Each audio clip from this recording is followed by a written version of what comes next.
Welcome to Luca and Miguel. Enjoy the video. Start by preparing your Android device for voice typing. Use an Android device running Android 6.0 or later with the Google app installed. Open Play Store and update or install Gboard, the Google keyboard. Grant microphone permission to Google and to Gboard inside Settings.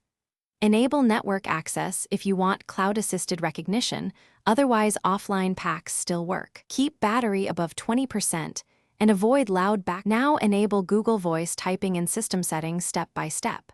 Open Settings, choose System, then Languages and Input to find keyboard options. Tap on-screen keyboard to view installed keyboards and input methods. Enable Google Voice typing by toggling it on in that list. If you prefer integrated controls, set Gboard as your default keyboard in the same menu. Return to any app with text fields to test functionality after enabling. Finally, learn how to start and optimize voice typing in apps every day.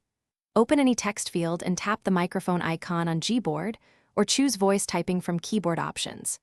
Speak clearly and use short phrases, pausing briefly between sentences for better accuracy.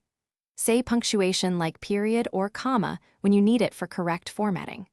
To use voice typing offline, download offline voice files in Google App Settings before you go offline.